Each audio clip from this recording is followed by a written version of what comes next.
Alappuzha കാർത്തികപ്പള്ളിയിൽ fitness ഇല്ലാത്ത സർക്കാർ school കെട്ടിടത്തിന്റെ ഒരു ഭാഗം തകർന്നു വീണു. കെട്ടിടം അപകടാവസ്ഥയിലെന്ന് പഞ്ചായത്ത് എഞ്ചിനീയറിംഗ് വിഭാഗം മാസങ്ങൾക്ക് മുൻപ് റിപ്പോർട്ട് നൽകിയിരുന്നു. പ്രവർത്തിക്കാത്ത കെട്ടിടമാണെന്നാണ് സ്കൂൾ അധികൃതരുടെ വിശദീകരണം. എന്നാൽ ക്ലാസുകൾ പ്രവർത്തിച്ചിരുന്നതായി നാട്ടുകാരും കുട്ടികളും പറഞ്ഞു.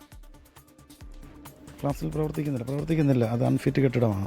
ഇത് നമുക്ക് അൺഫിറ്റ് ആയി തന്നതിന് ശേഷം കുട്ടികളെ മുഴുവൻ നമ്മൾ താൽക്കാലികമായ ഷെഡിലേക്ക് നമ്മൾ ഷിഫ്റ്റ് ചെയ്തിട്ടുണ്ടായിരുന്നു. ഈ ഷെഡാണ് ഇതുണ്ട് ഈ കാണുന്നതെല്ലാം നമ്മൾ താൽക്കാലിക ക്ലാസ് മുറികളാണ്. അപകടത്തിന് ശേഷം അകത്തെ ബെഞ്ചുകളും ഡെസ്കുകളും ഒക്കെ മാറ്റിയെന്നാണ് പേരൻസ് പറയുന്നത്. അങ്ങനെ സംഭവിച്ചിട്ടില്ല. എത്ര നാളെ അൺഫിറ്റ് ആയിട്ട്? ഇപ്പം ജസ്റ്റ് അൺഫിറ്റ് ആക്കി തന്നതേ ഉള്ളൂ. അല്ല, കുട്ടികൾ പറയുന്നു അവിടെ ആയിരുന്നു ക്ലാസ് എന്ന്. അപ്പോൾ എച്ച് എം എന്നുള്ളതിൽ അങ്ങനെ ആണെങ്കിൽ അത് താങ്കൾ അറിയേണ്ടതല്ലേ സാർ? ഇല്ല, അങ്ങനെ സംഭവിച്ചിട്ടില്ല.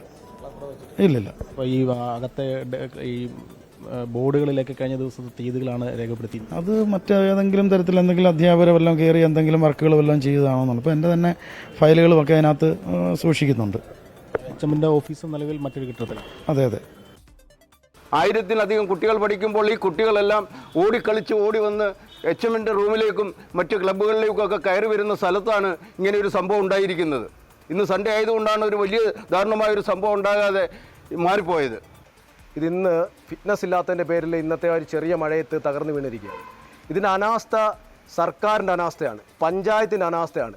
ഇതിനെതിരെ ശക്തമായ നടപടി സ്വീകരിക്കണം. ഇല്ലെന്നുണ്ടെങ്കിൽ മിഥുനെ പോലെ ഒരുപാട് മിഥുന്മാർ ഈ കാർത്തികപ്പള്ളി പഞ്ചായത്തിലും ചിങ്ങോലി പഞ്ചായത്തിലും കേരളം ഒട്ടാകെ ഉണ്ടാവും. എന്തായാലും സ്കൂളിലെത്തി രക്ഷിതാക്കളുടെ വലിയ പ്രതിഷേധമുണ്ടായിരുന്നതോടെ സ്കൂളിലെ പുതിയ കെട്ടിടം ഉടൻ തുറന്ന് പ്രവർത്തിക്കാൻ കലക്ടറുടെ നിർദ്ദേശം ഇപ്പോൾ വന്നിട്ടുണ്ട് എന്ന വാർത്ത കൂടി വരുന്നു. അശ്വിൻ പാലാഴി ആലപ്പുഴയിൽ നിന്ന് ചേർന്ന് കൂടുതൽ വിവരങ്ങളുമായി. അശ്വിൻ, അവിടെ പ്രതിഷേധം ഇപ്പോൾ അവസാനിപ്പിച്ചിട്ടുണ്ടോ രക്ഷിതാക്കൾ? എന്താണ് ഏറ്റവും ഒടുവിൽ നിന്നും അവിടെ നിന്നും നൽകാൻ കഴിയുന്ന പുതിയ വിവരങ്ങൾ അശ്വിൻ?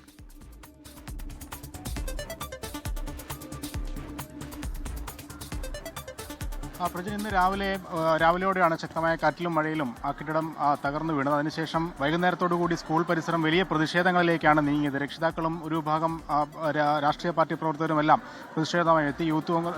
കോൺഗ്രസും ഒപ്പം BJPയും വലിയ പ്രതിഷേധമാണ് ഉണ്ടാക്കിയത്. അവർ പ്രതിഷേധം കഴിഞ്ഞ് അവർ മടങ്ങിപ്പോയി. ഇപ്പോഴിതാ CPM പ്രവർത്തകരെത്തി സ്കൂള് പ്രവർത്തന സജ്ജമാക്കാനുള്ള തയ്യാറെടുപ്പിലാണ്. പഞ്ചായത്ത് ഇതിൽ ഒരു ഇടപെടൽ നടത്തുന്ന ആരോപണമുണ്ട്. എന്തായാലും ഇന്നിപ്പോൾ അല്പസമയം മുമ്പാണ് ജില്ലാ കളക്ടറുടെ നിർദ്ദേശം വന്നത്. പുതിയ കെട്ടിടത്തിലേക്ക് സ്കൂളിൻ്റെ പ്രവർത്തനം നാളെ മുതൽ മാറ്റി പ്രവർത്തിക്കാനുള്ള പ്രത്യേക അനുമതി ഇപ്പോൾ ജില്ലാ കളക്ടർ നൽകിയിരിക്കുന്നത്. അതിൻ്റെ അടിസ്ഥാനത്തിലാണ് ഇപ്പോൾ CPM പ്രവർത്തകരും നാട്ടുകാരും രക്ഷിതാക്കളും ചേർന്ന് ഈ കെട്ടിടം ഇപ്പോൾ പ്രവർത്തന സജ്ജമാക്കാനുള്ള പ്രവർത്തനം നടക്കുന്നത്. ഈ പഴയ കെട്ടിടങ്ങളിൽ നിന്നുള്ള ബെഞ്ചുകളും ഡെസ്കുകളും എല്ലാം ഇപ്പോൾ ഇതാ ഈ പുതിയ കെട്ടിടത്തിലേക്ക് മാറ്റിക്കൊണ്ടിരിക്കുകയാണ്. ഏകദേശം ക്ലാസ്സുകളെല്ലാം പ്രവർത്തന സജ്ജമായിട്ടുണ്ട്.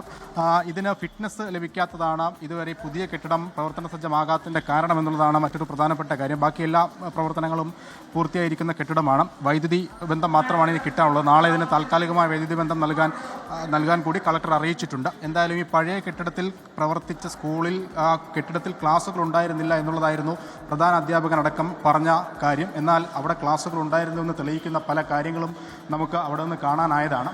എന്തായാലും ആ വിവാദങ്ങളൊക്കെ അവസാനിച്ചു. ഒരു ഘട്ടത്തിൽ ഇവിടെ ശിവൻകുട്ടിയുടെ കോലം കത്തിക്കാനെത്തിയ കോൺഗ്രസ് പ്രവർത്തകരുണ്ടായിരുന്നു. അങ്ങനെ ശിവൻകുട്ടിയുടെ കോലം കത്തിക്കുന്നതിനിടെ CPM പ്രവർത്തകരും കോൺഗ്രസ് പ്രവർത്തകരും തമ്മിൽ ഒരു ചെറിയ കയ്യാങ്കളിയൊക്കെ ഉണ്ടായി. എന്തായാലും ആ വിവാദങ്ങളെല്ലാം അവസാനിച്ചു. ഇനിയിപ്പോൾ കുട്ടികളുടെ അധ്യയനം മുടങ്ങാതിരിക്കുക എന്നുള്ളതാണ് പ്രധാനം. അതിനുവേണ്ടിയുള്ള ഒരുക്കങ്ങളാണ് നിലവിൽ ഇവിടെ നടക്കുന്നത്. ഈ രാത്രിയും ക്ലാസുകൾ പ്രവർത്തന സജ്ജമാക്കാനുള്ള ഒരുക്കങ്ങൾ ഇപ്പോഴും തുടർന്നുകൊണ്ടിരിക്കുകയാണ്.